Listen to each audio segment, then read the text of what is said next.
Well, here's my adapter. I've got it mounted in the vise of the milling machine, and you can see that I have drilled and tapped the first hole right here. I've decided I'm going to use 3 set screws instead of the 4 that I originally thought I'd use. 3 are going to hold it just fine. So what I have to do is to drill and tap 2 more holes, and I'll just show you that exercise of doing one of the holes and what it takes to drill and tap 1 hole in the milling machine. This is the way I do it. There's other ways to do it, of course, but I like this particular setup. I have gotten this piece centered within the jaws of the chuck, and you'll notice, let me zoom in a little bit here, you'll notice this stop on the vise. Get that in focus. That, if I had to take this out of the vise, I could set it back in the right place just by hitting it, touching this stop, and then clamping it down, and so that would be in the right place. So let me set the camera on the tripod, and we'll set up to drill this next hole, and I'll show you what's involved with that. Well, to start with, I have to raise the milling table up. Let me lower the spindle just as far as it'll go down. It's got about 6 inches of travel on this machine. Now I'm going to raise the table up to where that red pointer that I've got in the chuck is pretty close to the material. Okay, I'll stop there. Now I'm going to back the handle off on the vise. Now I'm going to rotate this around to the next hole, and I've made a center point. Probably can't see it, but I've made a center point where I want to put that hole. So I'll move the piece against the stop, and then I will lower the red pointer down. Again, I'm going to have to raise the table a little bit here. There. Now I'm going to raise the quill, and then I'm going to drop it down until the point hits that center point that I made. There it is, and it's against the stop over here. So at this point I'm going to tighten that adapter piece into the vise, and it'll square itself up. And now raise the spindle. I'm going to take this pointed piece that I made, my center point, and I will put in a number 7 drill bit. Make sure this is a number 7. Yes, it is. Tighten that down. Now I've got enough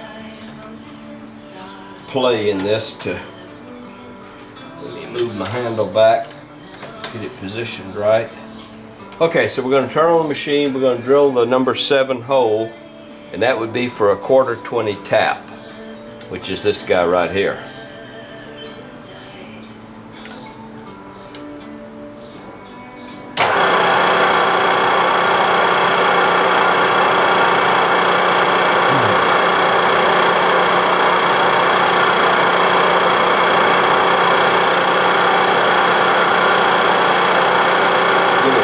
WD-40.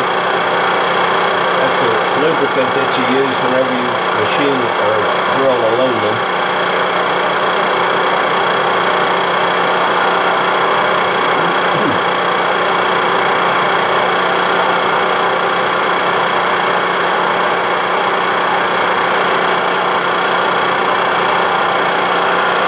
Okay, I'll cut the mill off.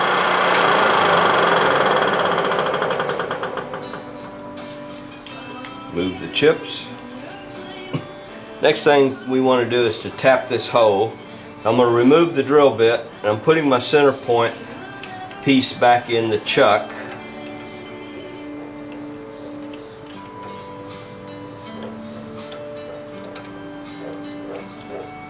Turn it the right way. Tighten that down. Now my tap setup is a little bit tall for that. And this is where I have to go back down with the table. So I'm going to lower the table.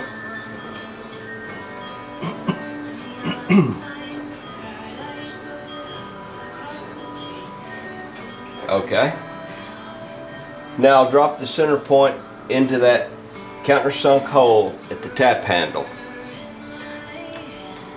Now the reason I use this setup is I just drilled a hole that's straight into the material, and if I hand tap that, I'm going to get that at an angle for sure. This keeps everything lined up in the same alignment that the hole was drilled at. So this has been my practice. When I tap on the milling machine, I use this setup. I drill my hole and I immediately run my tap after that. So again, a little squirt of WD-40 for lubricant. And then I will keep light pressure on the spindle handle as I tap into the material. And I usually take 2 turns and back off 1 to clear the chips. And the aluminum, of course, is very easy to tap. If this was a piece of steel, I wouldn't be going this quick with it, believe me.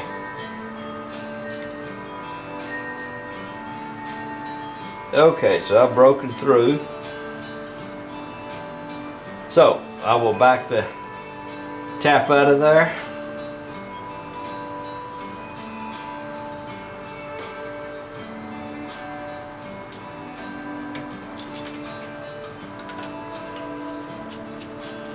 And I'm ready to drill and tap that 3rd and last hole. And the next step then will be starting to put this puppy together.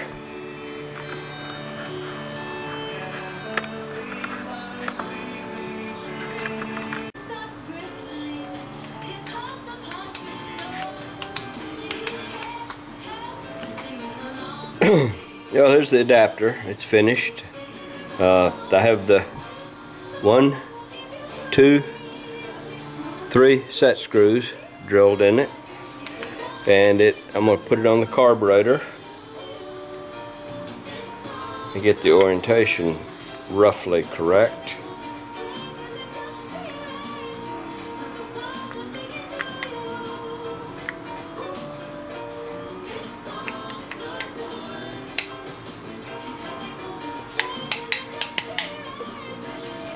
Goes right on there, rotates freely.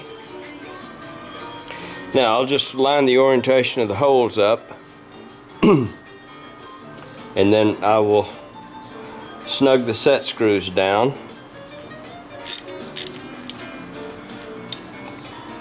Get the second one and the third one.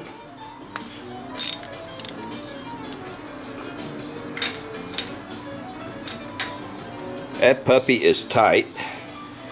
Faceplate gets screwed to this next. And I'm using the original backing plate from the Bendix. Had a 1/4 inch hole in it for 1/4 20 screws. Because I had such a thin material, the largest diameter I had around here was 3 inch. That meant that I decided to use 832 screws that will easily go through the 1/4 inch holes in the backing plate.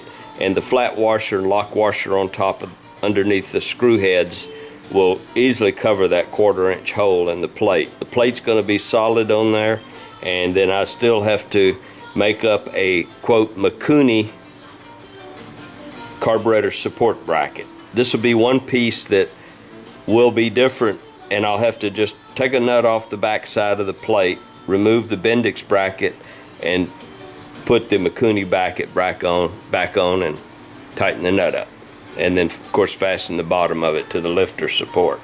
So that's where we're at now, and I'll see you about getting it on the bike.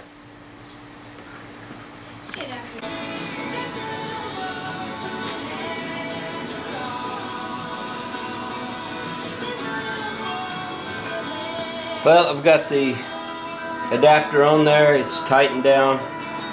And the only thing left to do here is I'm going to have to manufacture 1 strap for the carb brace. This one is the one for the Bendix. I'll just unbolt it here, and I'll put the replacement, which I still have to make up,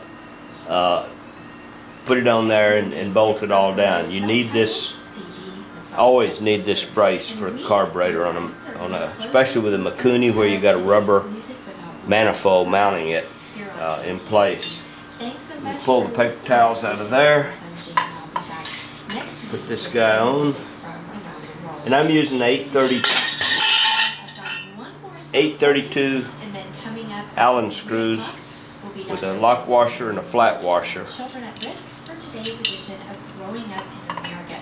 It's a great show about our kids and public policy. And let's see how easy it all goes together. 3 to 4 o'clock today, right here on KPFT.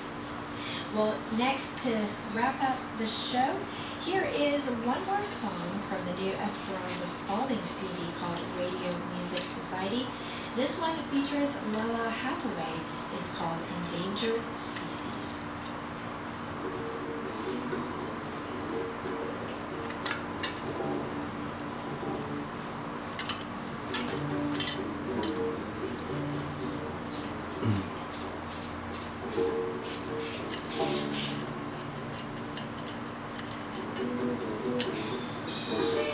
Snug that one down.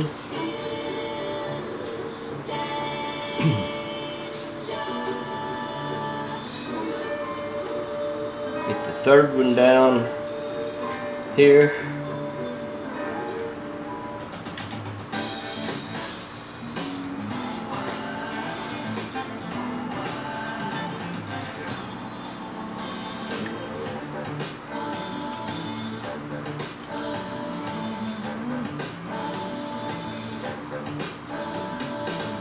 And those are 832, so I'll be careful about tightening the screws down. It's easy to break the small screw like this.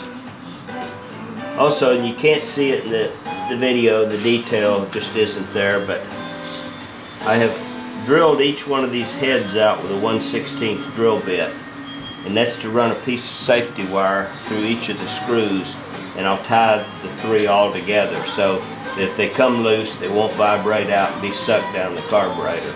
We would not want that to happen, would we?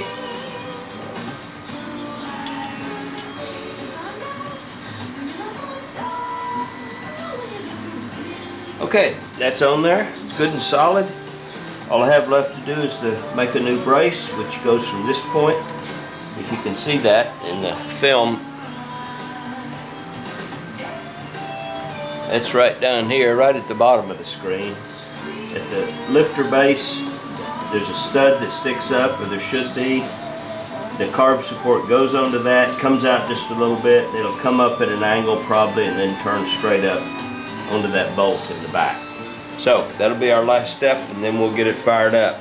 I don't want to start it until we get the air cleaner on it because of the danger of fire. It's just my habit not to start an engine without an air cleaner installed.